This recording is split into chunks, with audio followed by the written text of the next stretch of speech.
நம்ம நாட்டில் இன்னைக்கு நிறைய துறைகள் இருக்கு. பொதுவாக எடுத்துட்டோம்னா பொதுப்பணித்துறை, சுகாதாரத்துறை, நீதித்துறை, கல்வித்துறை, காவல்துறை, லஞ்ச ஒழிப்புத்துறை, வருமான வரித்துறை, இப்படின்னு அறைக்கு ஒரு துறை இருக்கு. இந்த எல்லா துறையிலையும் லஞ்சம் என்னும் கரை துறை மாதிரி அமர்ந்திருக்கு சார். இன்னைக்கு ஒரு குழந்தை பிறந்து அவன் மனுஷனாயி சாகுற வரைக்கும் அவன் வாழ்க்கையில லஞ்சம் விளையாடுது சார்.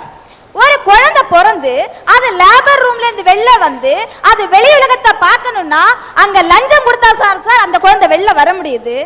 அதே குழந்தைக்கு பள்ளிக்கூடத்துல சேர்றதுக்கு வருமான வரி சான்றிதழோ சாதி சான்றிதழோ வேணும்னா சம்பந்தப்பட்ட அதிகாரிக்கு 100-150 தண்டம் போட்டாதான் சார் அந்த சான்றிதழே தாரான்.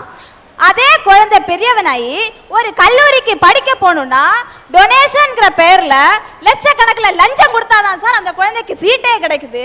அதே குழந்தை படிச்சு பெரியவனாயி ஒரு கவர்மெண்ட் வேலைக்கு போகணும்னா அங்கேயும் லட்சக்கணக்கில் லஞ்சம் கொடுத்தாதான் சார் அந்த குழந்தைக்கு கிடைக்குது வேலை. அதுல பரிதாபமான விஷயம் என்னன்னா அந்த மனுஷன் செத்து போயிட்டான்னா அவனுக்கு ஒரு டெத் சர்டிபிகேட் வாங்கணும்னா அதுக்கு லஞ்சம் கொடுக்கணும் சார். இது எப்படி இருக்கு தெரியுமா? இனிமேல் சாக போற பணம் செத்த பணத்துக்கிட்ட லஞ்சம் கேட்கிற மாதிரி இருக்கு சார். இப்படி செத்து பணமாய் வீழ வரைக்கும் பணம் பணம் அலையுது இந்த பிணங்களை போன்ற கடமை தவறும் அதிகாரிகள். இவங்களை பார்க்கும் எனக்கு கோபம் தான் சார் வருது. சபாஷ். எங்க ஊர்ல ட்ரைனேஜ் கட்டுறேன்னு லட்சக்கணக்கில் செலவு பண்ணி ட்ரைனேஜ் கட்டிக்கிட்டே இருக்கான். ஏயா ட்ரைனேஜ் கட்டுற இல்ல, ட்ரைனேஜ் கட்டினா அதுக்கு ஒரு மூடி போடியா? இப்படி மூடி போடாம இருக்கறனால மூடிய போடுறான். ஆனா சில பேர் அந்த மூடியை அட்டை போட்டுறானே, அதை தேடி கொண்டு போய் கடையில போய் வித்துறானே. ஒரு நல்ல அதிகாரினா என்ன பண்ணுவான்? மூடியை தேடிட்டு போனவனை பிடிச்சு ஜெயில போடணும். எத்தனை பேர் ஜெயில போட்டிருக்காங்க? ஏன்னா அதுக்கு பின்னாடியும் ஒரு அதிகாரி இருக்காங்கிறது தான் உண்மை சார். எங்க பக்கத்து ஊரு புதுக்கடை, பேரு தான் புதுக்கடை, ஆனா அங்க இருக்கிறது ஃபுல்லா சாக்கடை. அந்த சாக்கடையில எதுக்கு பஞ்சம் இல்லையோ கொசுக்களுக்கு மட்டும் பஞ்சமே இல்லை. அங்க கொசுக்கள் அதிகரிக்கிறதுனால அங்க ஊர் மக்களுக்கு பாதி பேருக்கு யானைக்கால் நோய் இருக்கு சார். யானைக்கால் நோய்னு நமக்கு சொல்லும்ப தெரியாது சார், அதை அனுபவிக்கிறவனுக்கு தான் அதோட கஷ்டம் புரியும்.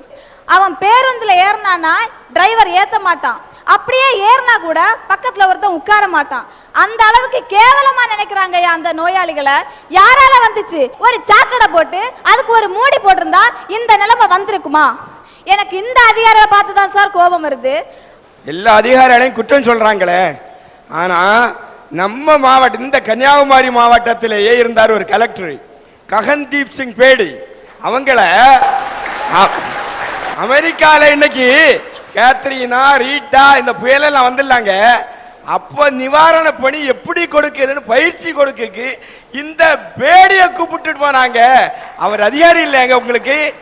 அவரெல்லாம் தெரியல உங்களுக்கு? ஐயா, அந்த ககன்தீப் சிங் பேடியையும் இப்ப மாட்டலாய் போனாரு சுனில் பாலிபால், இவங்க காலத்தோடு நான் வணங்குறேயா, தலை வணங்குறேன். நான் சொல்றது எல்லா அதிகாரியும் இல்ல, கடமை தவற சில அதிகாரிகளை மட்டும்தான். ரோட்ல கேபிள் குழி தோன்றாங்கல்ல, அது கேபிள் குழி இல்ல, அப்பாவி மக்களோட உயிரை வாங்குற மரண குழிங்க. ஏன் தெரியுமா? சமீபத்துல என் கூட படிச்ச நண்பன் இறந்து போனான். ஏன் தெரியுமா? அவன் பைக்ல போய்கிட்டு இருந்தப்போ எதிர்த்தாப்புல ஒரு பஸ் வந்துச்சு. அந்த பஸ்ஸுக்கு சைடு விடுறதுக்காக காலை ஊடினான். ஆனா பக்கத்துல குழிதான் கிடந்துச்சு. கால் தவறி ரோட்ல விழுந்தான். பின்னாடி வந்த பஸ் அவன் தலையில ஏறி இறங்கிச்சு சார். அவ்வளவு பரிதாபமா இறந்தான். அன்னைக்கு மத்தியானம் எடுத்துட்டு போன என் நண்பனோட உடம்ப அடுத்த நாள் 12 மணி ஆன பிறகு கூட போஸ்ட்மார்ட்டம் பண்ணி கொடுக்கல. என்னோட நண்பர்கள் கெஞ்சாத குறைய கெஞ்சி அந்த உடம்ப போஸ்ட்மார்ட்டம் பண்ணான். எப்படி பண்ணான் தெரியுமா? அத்தனை நண்பர்களோட மத்தியில அவன் உடம்ப போட்டு குத்தி கிழிச்சு போஸ்ட்மார்ட்டம் பண்ணி கொடுத்தான். இவன் பத்த பிள்ளைனா பப்ளிக்கா போட்டு போஸ்ட்மார்ட்டம் பண்ணுவானா? இப்படிப்பட்ட கடமை தவறு அதிகாரிகளை பார்த்தா கோபம் சார் எனக்கு வருது. பேங்க்ல லோன் கொடுக்குறாங்க. நானும் இப்போ BA ஃபைனல் இயர் பண்ணிட்டு இருக்கேன். நான் ஒரு ஏழை மாணவிங்கிறதுனால எனக்கு லோன் கொடுக்க மாட்டேங்க சார். அந்த வங்கி அதிகாரிகள்ட்ட நான் ஒண்ணு கேட்கிறேன், ஏழையா பணக்காரனான்னு பார்க்காத, பணத்தை கட்டுவானான்னு மட்டும் பாரு. எத்தனையோ ஏழைகள் முறையா படிச்சு ஒழுங்கா வட்டியை கட்டுறான். ஆனா எத்தனையோ பணக்காரன் முதலும் கட்டாம வட்டியும் கட்டாம அம்பான்னு விட்டுட்டு போறான் சார். தகுதியை மட்டும் பாரு, பணத்தை பார்க்காத. அருமையான சிந்தனைக்குரிய கேள்வி. இது உண்மையிலே ஒரு விழிப்புணர்ச்சி ஏற்படுத்துற விஷயம். வங்கி அதிகாரிகள் அவன் ஏழையா பணக்காரன் என்பது கணக்கு அல்ல. கட்டக்கூடிய தகுதி அவனுக்கு இருக்குதா, கட்டுறானா இல்லையான்னு பார்க்கணும். அற்புதமானது. ஓகே. அப்புறம் குழந்தையும் தெய்வமும் குணத்தால் ஒன்றுன்னு சொல்லுவாங்க. குழந்தையும் தெய்வமும் ஒண்ணு. இன்னைக்கு பஸ் டிரைவர்ஸையும் கண்டக்டரையும் பொறுத்த வரைக்கும் குழந்தைங்கன்னா கொல்லிக்கட்டை எடுத்து கண்ணில் குத்துற மாதிரி இருக்கு சார். ஏன்னா தமிழக அரசு அந்த குழந்தைங்களுக்கு இலவச பஸ் பாஸ் கொடுத்துருக்கு. இலவச பஸ் பாஸ் கொடுத்துருக்கனால குழந்தைங்க நிக்கிற இடத்துல பஸ் நிறுத்த மாட்டான், 2 மீட்டர் தூரத்துல கொண்டு நிறுத்திக்குவான். சமீபத்துல ஒரு குழந்தை பஸ்ல கொஞ்சம் பிள்ளைங்க வந்து பஸ்ல ஏறினாங்க. இலவச பஸ் பாஸ் கொண்டு வந்தனால அந்த கண்டக்டர் அந்த பிள்ளைங்களை ரொம்ப திட்டினாங்க.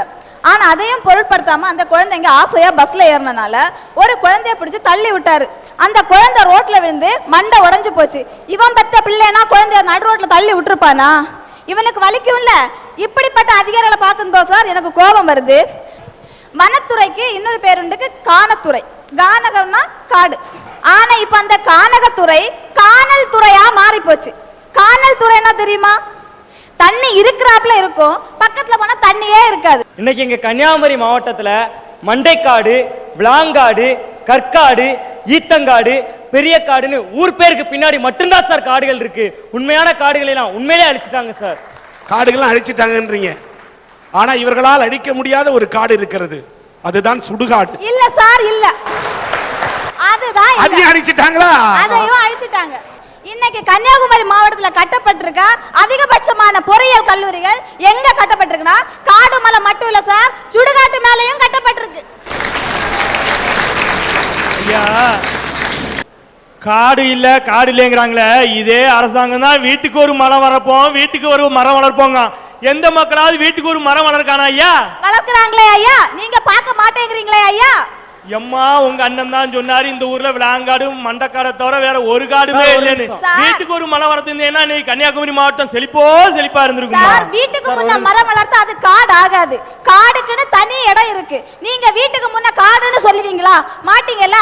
காடுனா காடு இருக்க வேண்டிய இடத்துல தான் இருக்கும், வீடுனா வீடு இருக்க வேண்டிய இடத்துல தான் இருக்கும். ரெண்டையும் சம்பந்தப்படுத்தாதுங்க சார். ஒரு நிமிஷம்.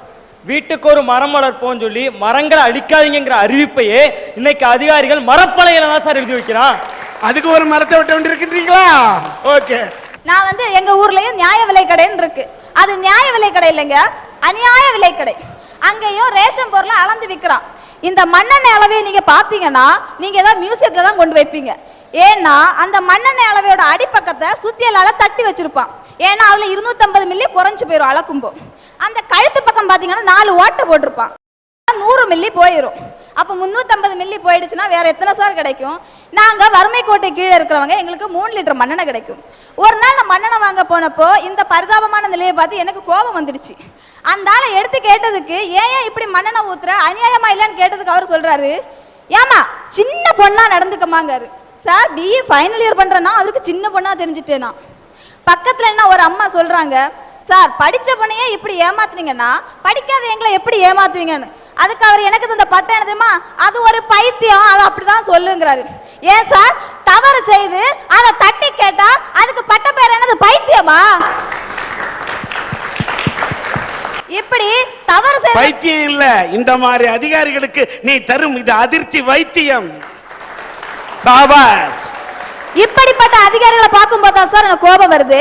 பொது இடத்துல புகைப்பிடிக்காதீங்கன்னு சொல்றாங்க சார். அதே ஒரு சாதாரண மனுஷனா இருந்தா மன்னிச்சு விட்டுருக்கலாம். கடமையை காப்பாற்றுற காவல் அதிகாரியை புகைப்பிடிச்சானா அவனுக்கு என்ன தண்டனை கொடுக்கணும் சார்? அந்த பிடிக்கிறானே சிகரெட்டு, அந்த தீ குச்சியால அவன் வாயில குத்தணும். அப்பதான் சார் அவனுக்கு புத்தி வரும். இப்படிப்பட்ட கடமை தவிர அதிகாரிகளை பார்க்கும்போது எனக்கு கோபம் மட்டும் இல்ல சார், வெறியே வருது. பெண்கள் பொங்கி எழுந்து விட்டால் பூலாந்தேவியாக கூட மாறி விடுவார்கள் என்பதற்கு. சார், நான் சாதாரண பெண் இல்ல, பாரதி கண்ட புதுமை பெண். புதுமை பெண் வாழ்க. நீ கொள்ளையடித்த அந்த பூலாந்தேவி என்று நான் சொல்லவில்லை, இந்த நேயர்களின் இதயத்தை கொள்ளையடித்த நல்ல தமிழ் பெண்மணி என்று சொல்லுகிறேன். பள்ளியிலே தூங்கியவன் கல்வி இழந்தான், காடை தனிலே தூங்கியவன் முதல் இழந்தான், கொண்ட கடமையில் தூங்கியவன் புகழை இழந்தான். சார், கொண்ட கடமையில் தூங்கியவன் தன்னுடைய புகழை மட்டும் இழக்கவில்லை, தன் நாட்டிற்கும் மக்களுக்கும் தீராத துயரத்தினை விளைவிப்பவர்களாக ஆகின்றனர். அந்த கடமை தவறுகின்ற சார். நீங்க நினைக்கலாம் நான் எல்லா அதிகாரிகள் மேல கோபப்படுறேன்னு. ஆனா நான் எல்லா அதிகாரி மேல கோபப்படல சார். உதாரணமாட்டு விஜயகுமாரன், லத்திகாச்சரன், கிரண் பேடி இந்த மாதிரி அதிகாரிகளை பார்த்தெல்லாம் நான் பெருமைப்படுறேன் சார். தன்னுடைய கடமையை மறுக்கிறாங்களே, அதை செய்யறதுக்கு தவறுகிறாங்களே, அந்த அதிகாரிகள் மீது தான் சார் எனக்கு கோபம் வருது. சார், கும்பகோணம் தீ விபத்து ஏற்பட்டுச்சு, அதுக்கு காரணம் என்ன சார்? 93 குழந்தைங்க இருந்துச்சு, அதுக்கு காரணம் என்ன? பாதுகாப்பான கட்டிட வசதி இல்ல. பாதுகாப்பான கட்டிட வசதி இல்லைன்னு தெரிஞ்சும் அங்க உள்ள அதிகாரிகள் அந்த பள்ளிக்கூடம் நடத்துவதற்கு அனுமதி வழங்கினாங்களே, அந்த அதிகாரிகள் மீது எனக்கு கோபம் வருது சார். இதன் மூலம் என்ன தெரியுமா சார் தெரியுது? அந்த 93 குழந்தைங்க இந்த சமுதாயத்துல 93% அதிகாரிகள் கடமையை தவறிக்கிட்டு இருக்கிறாங்கிறத சொல்லிட்டு செத்து போயிருக்காங்க சார். எனவே இந்த மாதிரி கடமை தவறுகின்ற அதிகாரிகளை பார்த்தா எனக்கு கோபம் தான் சார் வருது. வாழ்த்துக்கள். 93 குழந்தைகள் உயிர் பலியானது கண்டிக்கத்தக்கது. ஆனா அதுக்காக 93% அதிகாரிகள் கடமை தவறி செயல்படுறாங்கன்னு சொல்றீங்க. சதவீத கணக்கு பார்க்க முடியாவிட்டாலும் கடமை தவறக்கூடிய அதிகாரிகளும் இருக்கிறார்கள், நல்ல கடமையாற்றக்கூடிய அதிகாரிகளும் இருக்கிறார்கள். இளைஞர்கள்லாம் இப்படி இருக்கணும்னு ஒரு கவிஞன் ஒரு கவிதை எழுதினாங்க. அத சொல்றேன்.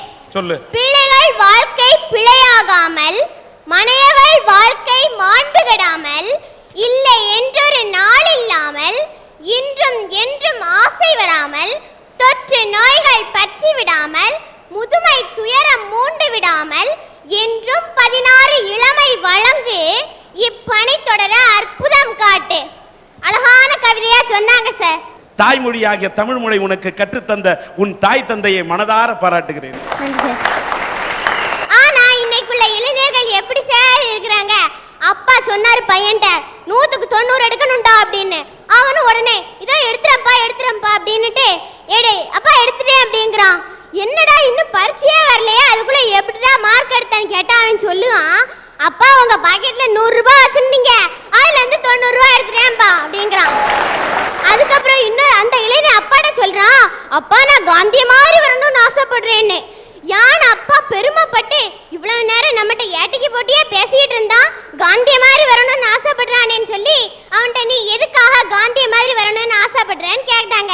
அதுக்கு அவன் சொல்லுவான், காந்திக்கு தான் 18 வயசுலயே கல்யாணம் கிடைச்சிச்சுல, எனக்கு 19ஆவது கண்டுக்கிடவே மாட்டாங்கிறா சார்.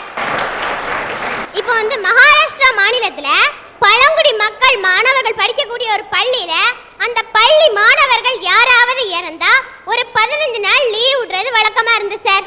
கேவலம் ஒரு 15 நாள் லீவுக்காக கூட படிக்கக்கூடிய மாணவர்களையே 3 இளைஞர்கள் சேர்ந்து கொண்டிருக்காங்க சார். இந்த மாடிப்பட்ட இளைஞர்களை நினைக்கும் போது எனக்கு வேதனை கலந்த சிரிப்பு தான் சார் வருது. ஓகே. உலகத்துல ஒவ்வொரு நாட்டுக்கும் ஒரு தேசிய கொடி இருக்கு. ஆனா எந்த நாட்டு தேசிய கொடிக்குமே இல்லாத ஒரு சிறப்பே நம்ம நாட்டு தேசிய கொடிக்கு இருக்கு. என்ன தெரியுமாங்க ஐயா? சொல்லுங்கம்மா. நம்ம கொடியில மேல இருக்கே காவி நிறம், இந்துக்களுக்கும் இந்தியாவுல பங்குண்டுன்னு சொல்லுது. கீழே இருக்கே பச்சை நிறம், இஸ்லாமியர்களுக்கும் இந்தியாவுல பங்குண்டுன்னு சொல்லுது. இடையில இருக்கே வெள்ளை நிறம், கிறிஸ்தவர்களுக்கும் இந்தியாவுல பங்குண்டுன்னு சொல்லுது. நடுவுல இருக்கே சக்கரம், புத்த மதத்துக்கும் இந்தியால பங்குண்டுன்னு சொல்லுது. இப்படி எல்லாருக்குமே இந்தியால பங்குண்டுன்னு உலகத்துக்கே எடுத்து சொல்லிச்சே நம்ம இந்திய சுதந்திரம். அப்படி இருக்கிற சுதந்திரம் இன்னைக்கு எப்படி தெரியுமாயா இருக்கு? அரசியல்வாதிக்கு கட்சி மாற சுதந்திரம், அரசு அதிகாரிக்கு லஞ்சம் வாங்க சுதந்திரம், போலி சாமியாருக்கு ஏச்சு பொழைக்க சுதந்திரம், நடிகருக்கு நடிகை தொப்புள்ள பம்பரம் விடுறதுக்கு சுதந்திரம்.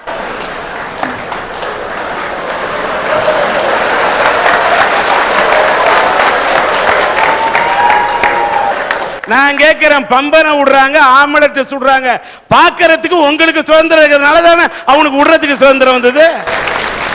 இத பார்த்தோன்னு தான் ஒரு கவிஞன் சொன்னா, அண்ணலே உன்னையே உருக்கி சுதந்திரம் என்றொரு மோதிரம் செய்து தந்தாய், அணியும் போதுதான் தெரிந்தது நாங்கள் விரல்களே இல்லாத தொழுநோயாளிகள் என்று.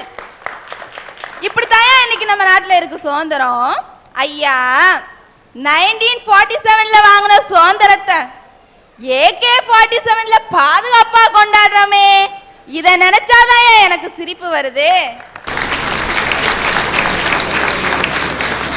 இன்னைக்கு இந்தியாவில் நடக்கக்கூடிய 75% பிரச்சனைகளுக்கு காரணம் இந்த கடமை தவறக்கூடிய ஒரு சில அதிகாரிகள் ஐயா. நம்ம நாட்டோட வளர்ச்சி விகிதம் பெருகிட்டு போகுதோ இல்லையோ, இந்த அதிகாரிகளோட சொத்து மதிப்பு பெருகிக்கிட்டே போகுது.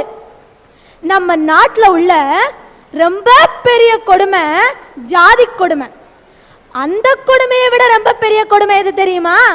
ஜாதிகள் இல்லையடி பாப்பான்னு படிக்கிறதுக்காக அவன் பிள்ளைக்கு ஜாதி சான்றிதழ் வாங்குறதுக்காக இந்த வில்லேஜ் ஆபீஸுக்கும் தாலுகா ஆபீஸுக்கும் நாயை விட கேவலமா நடையான் நடப்பான் பாருங்க. அந்த கொடுமை தான் ரொம்ப பெரிய கொடுமை ஐயா. இந்தியாவுடைய முதுகெலும்பே கிராமங்கள் தான் சொல்றோம். நம்ம லஞ்சத்தோட தண்டுவடமும் இந்த கிராமத்துல தான் இருக்கு. ஏன்னா இவன் போடுற அந்த வில்லேஜ் ஆபீசர் போடுற கையெழுத்துல தானே ஒருத்தனோட தலையெழுத்தே அடங்கி இருக்கு. அதனாலதான் இன்னைக்கு VAO எக்ஸாமுக்கு 2 லட்சம் பேர் பின்னால ஓடினான் ஐயா. இன்னைக்கு சம்பளத்தை விட கிம்பளத்துக்கு ஆசைப்பட்டு இந்த VAO எக்ஸாம் எழுதினவங்க அதிகம் ஐயா. ஐயா, அன்னையும் பிதாவும் முன்னறி தெய்வம்னு சொல்லுவாங்க. அந்த பெரியவங்களை கும்பிட்டா அந்த பெருமாளையே கும்பிட்டதா சொல்லுவாங்க. மூத்தோர் சொல் வார்த்தை கேட்டல் அமிர்தம் பாங்க.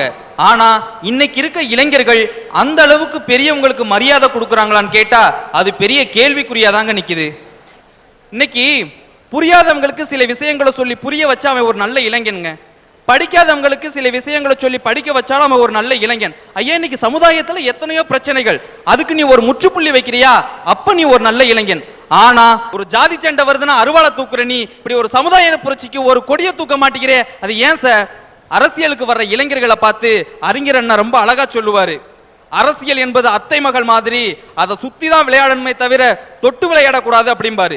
ஐயா, இன்னைக்கு ஒரு நல்ல தலைவனாவும் இல்லாம நல்ல தொண்டர்களாவும் இல்லாம நல்ல குண்டர்களா மாறி போறாங்களே சில இளைஞர்கள், அவர்களை பார்க்கிறப்ப வருத்தமா தாங்க இருக்கு. ஐயா, அரசியலுக்கு இளைஞர்கள் வர்றதுங்கிறது வரவேற்கத்தக்க ஒண்ணு. ஆனா அந்த அரசியலை ஆக்க வேலைகள் செய்யல இளைஞர்களை விட அடியாளா போறவங்களை எண்ணிக்கை அதிகமாயிட்டு இருக்கு பாத்தீங்களா? அதை பார்க்கிறப்ப எனக்கு ஒரு வருத்தமான சிரிப்பு வரத்தானையா செய்யும். ஒரு MA படித்த நாட்டில MA படித்த ஒரு பட்டதாரியாக முதுகலை பட்டதாரியாக அண்ணா அரசியலுக்கு வந்தார். அறியாமை இருளில் கடந்த மக்களை விழிப்புணர்ச்சி செய்தது இந்த நாட்டில் அண்ணாவா இல்லையா? படித்தவர்கள் பண்புள்ளவர்கள் அரசியலில் இப்படித்தான் வர வேண்டும், அரசியல்ல தேர்தலில் நல்லவர்கள் வர வேண்டும் என்று மக்கள் வாக்களிக்க தொடங்கினால்தான் சார் உண்மையான ஜனநாயக நாட்டில் வளரும். நமக்கு பொறுப்பில்லைன்னு எல்லாரும் போயிட்டு நாடு எப்படி முன்னேறும்? இதோட பொறுப்பு இளைஞன் கையில் மட்டும் இல்லை. வழிகாட்டக்கூடிய வழிகாட்டிகள் சரியில்லாத காரணத்தால் தான் தருதலைகள் உருவாக்கப்படுகிறார்கள். தலைமை சரியாக இருந்தால் தருதலைகள் உருவாக மாட்டார்கள் என்பது என்னுடைய தாழ்மையான கருத்து. ஒரு பஸ் நின்னுகிட்டு இருக்கு, பஸ் நிக்கிறப்ப ஏற மாட்டேங்கிறான், ஓடிக்கிட்டு இருக்க பஸ்ல ஓடி போய் ஏறான். இந்த படிக்கட்டுல 20 பேர் தொங்குறான், அந்த படிக்கட்டுல 20 பேர் தொங்குறான். நம்ம தான் அன்னைக்கே அந்த நிலையில இருந்து மாறி இன்னைக்கு மனுஷங்கிற நிலைமைக்கு வந்தாச்சு இல்லையா? இன்னவங்களுக்கு இந்த புத்தி போகாம அழைகிறாங்க பாத்தீங்களா? அப்படியே அந்த பஸ்ஸுக்கு பின்னாடி ஓடுற பஸ்ல அப்படியே பின்னாடி அந்த ஏணி மேல ஏறி அந்த மேல் கூரை இருக்கு பாத்தீங்களா, அங்க இங்கேயுமா ஓடிக்கிட்டு இருக்காங்க. கர்ணம் தப்புனா மரணங்க. ஐயா, இன்னைக்கு அவன் அந்த பஸ்ல கம்பியில தொங்குனான் பாத்தீங்களா, அத போய் ஒரு போலீஸ் செலக்ஷன்ல தொங்கி இருந்தானா இன்னைக்கு அவன் ஒரு நல்ல ஒரு போலீஸ் அதிகாரியா வந்திருக்கலாம்.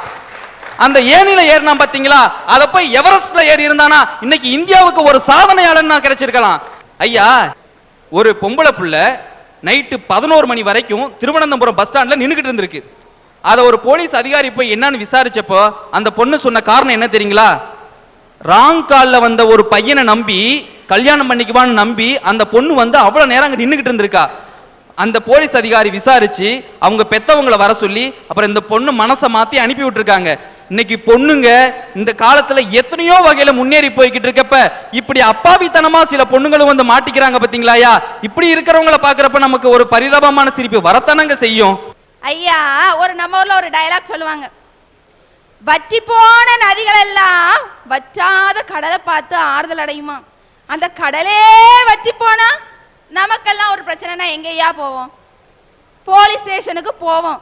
ஆனா நம்ம நாட்டுல வட மாநிலத்துல ஒரு IG தான் உயிருக்கும் உடமைக்கும் பாதுகாப்பு இல்லை, எனக்கு பாதுகாப்பு கொடுங்கன்னு கேட்டிருக்காரு. இப்படி இருக்கியா நம்ம நாட்டுல சுதந்திரம்? சாதாரண நாள்ல பஸ்ல நிம்மதியா போயிட்டு வந்துடலாம், சாதாரண நாள்ல ட்ரெயின்ல நிம்மதியா போயிட்டு வந்துடலாம், அட சாதாரண நாள்ல ஃப்ளைட்ல கூட போயிட்டு வந்துடலாம் ஐயா. ஆனா சுதந்திரத்தின் அன்னைக்கு நிம்மதியா போயிட்டு வர முடியாது. ஏன்னா எவன்டிக்கு கீழே யார் பாம்பு வச்சிருக்கான்னு யாருக்குமே தெரியாதே. இன்னைக்கு நம்ம நாட்டுல அப்படிதான் இருக்கு சுதந்திரம். ஐயா, இந்த இந்திய நாட்டில் தண்ணீர் பந்தலிலே தகர டம்ளருக்கே இன்னும் விடுதலை கிடைக்காத போது மனித விடுதலை என்பது மசோதாவில் மட்டும்தான் நடத்துவாங்க. பாருங்க, ஒரு ஜாதிகள் ஒழிப்பு மாநாடு நடத்தினாரு. என்னடா நம்ம மக்களுக்கு புத்தி வந்துட்டேன்னு கூட்டமும் திரளா வந்துச்சு. கூட்டத்துல ஒருத்தர் பேச ஆரம்பிச்சாரு தொண்டைய செருமிக்கிட்டு. இங்கு கூடியிருக்கும் பல ஜாதி மக்களே, வரவேற்புரை வழங்க வந்திருக்கும் வரதப்பா முதலியார் அவர்களே, தலைமையேற்று நடத்தியிருக்கும் சுப்பிரமணிய தேவர் அவர்களே, வாழ்த்துறை வழங்க வந்திருக்கும் ரங்கசாமி ரெட்டியார் அவர்களே, இறுதியாக நன்றியுரை கூற இருக்கும் தங்கசாமி நாடார் அவர்களே. கீழே இருந்து ஒருத்தன் கேட்டான், என்னையா நடக்குதா இங்க ஜாதிகள் ஒழிப்பு மாநாடா? கிழிஞ்சது அவங்க ஜாதிகள் ஒழிப்பு மாநாடுன்னா. இப்படி இருக்கியா நம்ம நாட்டுல? இன்னைக்குள்ள மக்கள் சுதந்திரத்தை எப்படி தெரியுமாயா நினைக்கிறாங்க? மகாத்மாவே, உன்னை வாழ்த்துகிறேன், வணங்குகிறேன். எதற்காக? நீ எங்களுக்கு விடுதலை வாங்கி தந்தா என்பதற்காக அல்ல, ஒரு நாள் விடுமுறை வாங்கி தந்தா என்பதற்காக. இப்படி நினைக்கிறாங்க ஐயா சுதந்திரத்தை. ஐயா, இதை விட பெருசா என்ன தெரியுமா? நாட்டுல இன்னைக்கு எப்படி தெரியுமாயா இருக்கு? நண்பர்களே, மனித நேயத்துக்கு கற்பத்தடை செய்துவிட்டு வகுப்புவாத பண்டிகளை குட்டி போட்டு குவித்துக் கொண்டிருக்கும் நம் சிந்தனையின் சீல் நாற்றத்தில் உலகமே முகம் சுளித்துக் கொண்டிருக்கிறது. இதுதான் இன்னைக்கு நம்ம நாட்டுல நிலைமை. ஏன் தெரியுமாயா எனக்கு வேடிக்கையா இருக்கு நம்ம சுதந்திரத்தை பார்த்தா? அன்று அகிம்சை தந்த இந்தியாவை இன்று ஆயுதம் காக்கிறது. இதுதான் இன்னைக்கு நம்ம நாட்டுல நிலைமை. ஐயா, இப்ப நம்ம நாட்டுல என்ன தெரியுமா தேவை? சுதந்திரத்திற்கே ஒரு சுதந்திரம் தேவை. இதை நினைச்சாதான் எனக்கு சிரிப்பு வருது.